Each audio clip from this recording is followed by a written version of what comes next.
नमस्कार साथियों, आपका स्वागत है जय बजरंग इंस्टीट्यूट पर। जैसा कि आपने देखा, हमने पूर्ववर्ती मुगल हैं वह पूरी तरीके से कंप्लीट कर लिए हैं मध्यकालीन हिस्ट्री में, और आज हम कराने वाले हैं परवर्ती मुगल। जैसा कि मैंने आपको स्टार्टिंग में जब मुगल स्टार्ट हुए थे तो आपको एक ट्रिक बताई थी, भाजी सब्जी फोर मार साहब।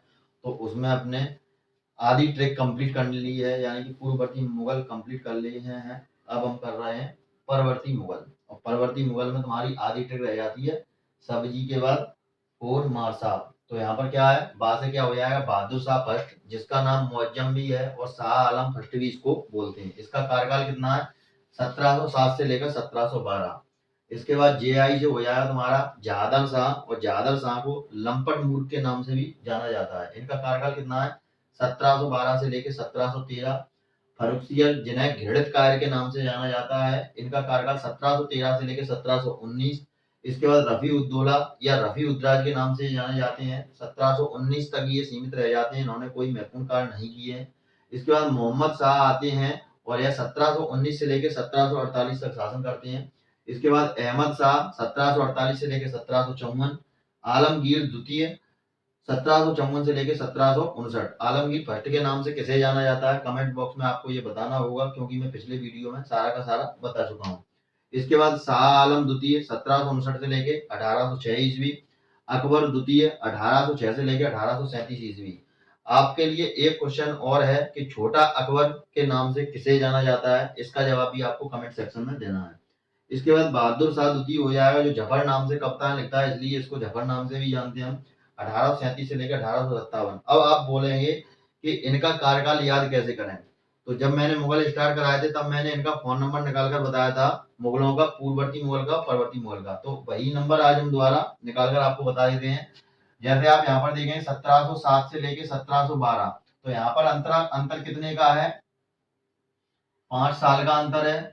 यहाँ पर अंतर कितने का है, 1 साल का अंतर है। यहाँ पर अंतर कितने का है, 6 साल का अंतर है। और यहाँ पर अंतर कितना है, 0 है। ठीक है, मतलब कोई अंतर ही नहीं है यहाँ पर। और इसके बाद यहाँ पर अंतर कितना है, 19 और 48, कितना अंतर है तुम्हारा, तो यहाँ पर लगभग 29 साल का अंतर है, यानी कि 18 में से 9 गई 9 और 3 में से 1 गई 2। इसके बाद यहाँ पर अंतर देखेंगे, यहाँ पर कितना है, तो यहाँ पर 6 साल का अंतर है। यहाँ पर हम अंतर देखेंगे कितना अंतर है, 5 साल का अंतर है। यहाँ पर हम अंतर देखेंगे कितना अंतर है तुम्हारा, कितना अंतर है, 41 और 6 कितने, 47 साल का अंतर है यहाँ पर लगभग, क्योंकि 1806 में 1759 अपन घटाएंगे तो लगभग इतना ही बचेगा। 16 में से 9 गए 7, 9 में से 5 गए 4, ठीक, 47 साल सही है। इसके बाद यहाँ पर अंतर कितना है, तो यहाँ पर आप देखेंगे 31 में 6 जोड़ेंगे 37 आते हैं, तो यहाँ पर 31 साल का अंतर है। और यहाँ पर हम देखेंगे 20 साल का अंतर है। तो हमको कार्यकाल याद रखने के लिए कुछ नहीं करना, पहली सन व 1707 हमको याद रख लेनी है, और उसके बाद इस फोन नंबर को याद कर लेना है। फोन नंबर, परवर्ती मुगल का फोन नंबर तुम्हारा क्या है, तो ये फोन नंबर है तुम्हारा कितना, 516, और ठीक है, फिर 0 लिखना है तो लिखो, अगर 0 नहीं लिखोगे तो तुम्हें बस इतना दिमाग में रखना है कि रफी उद्दौला या रफी उद्दौला सिर्फ 1 साल के लिए आया।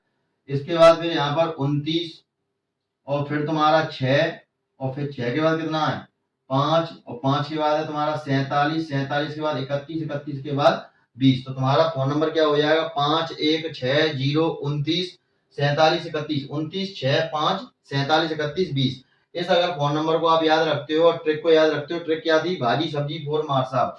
ट्रिक दोबारा एक बार लिख देता हूं, ट्रिक आपके सामने, पूरी ट्रिक क्या थी, भाजी सब्जी फोर मार साहब, भाजी सब्जी फोर मां साहब।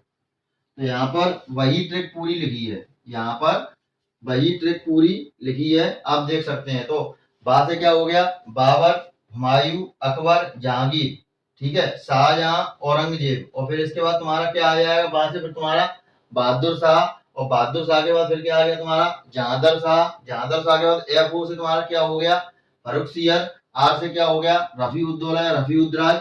मां से क्या हो गया, मोहम्मद शाह। आ से क्या हो गया तुम्हारा अहमद शाह, और फिर आ से क्या हो गया, आलमगीर द्वितीय। और फिर शाह से तुम्हारा क्या हो गया, शाह आलम। और आ से फिर क्या हो गया, अकबर द्वितीय। और फिर बी से तुम्हारा क्या हो गया, बहादुर शाह द्वितीय। तो इस तरीके से हम पूरा का पूरा इनका क्रम याद कर सकते हैं।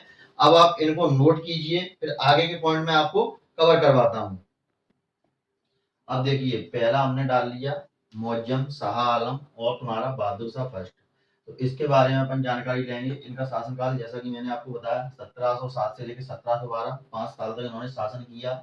इनका जन्म मध्य प्रदेश के आसिरगढ़ किले में हुआ। अगर क्वेश्चन आए कि ऐसा कौन सा दिल्ली सल्तनत का सुल्तान है या मुगलों में ऐसा कौन सा शासक है जिसका जन्म मध्य प्रदेश के बुरहानपुर में हुआ है, आसिरगढ़ किले में, तो ये इनका जन्म यहाँ पर हुआ था 1643 ईस्वी में। शासनकाल लिखा ही है।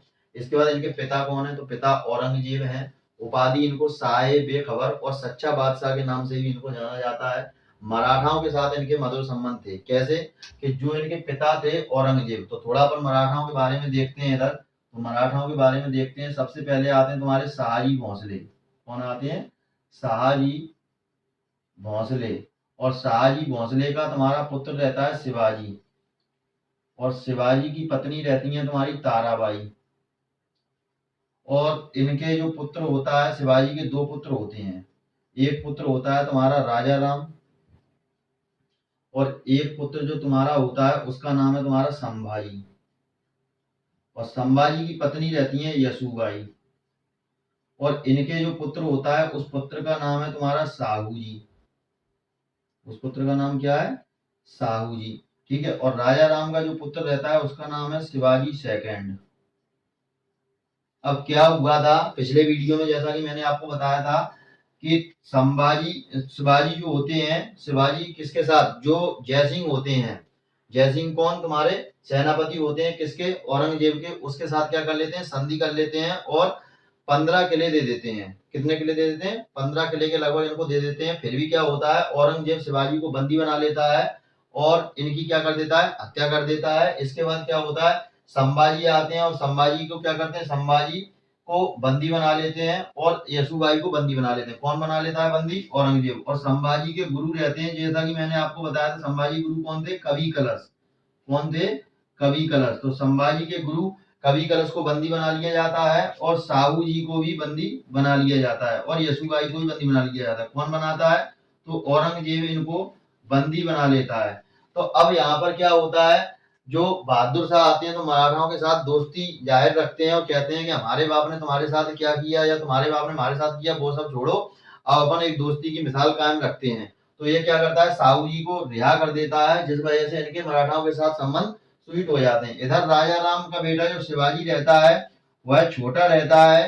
तो यहाँ पर क्या है, सत्ता की बागडोर ताराबाई के हाथों में रहती है, इसलिए इसे क्या कहा जाता है, मराठाओं की संरक्षिका के नाम से भी इसको ताराबाई को जाना जाता है। तो ये सारी की सारी कहानी किसकी थी? बहादुर शाह फर्स्ट की थी, जिसे मुअज्जम, अन्य नाम और शाह आलम के नाम से भी जाना जाता है। अब बात करते हैं हम जहादर शाह की। तो जहादर शाह का शासनकाल 1712 से लेकर 1713 था। जैसा कि मैंने आपको अभी बताया, इनको लंपट मूर्ख के नाम से जाना जाता था, क्योंकि इनके शासनकाल में, इनके जो शासनकाल में हस्तक्षेप था वह वेश्या का हस्तक्षेप रहता था। और वेश्या का नाम क्या था? लाल कुमारी नामक एक वेश्या का हस्तक्षेप रहता था। और इनका जो प्रधानमंत्री था जुल्फिकार, यह वेश्या का प्रेमी था और इस वजह से इनको ये खबर नहीं लग पाई और तुम्हारा क्या होता है, जुल्फिकार जहादर शाह की हत्या कर देता है और यहीं पर इनकी लीला समाप्त हो जाती है। और इसी वजह से इनका शासनकाल 1 साल तक रहता है। इतिहास गवाह है, जो शासक सुरा और सुंदरी के रूप में डूबा है या जिसने अय्याशी की है, वह ज्यादा दिनों तक शासन नहीं कर पाया है।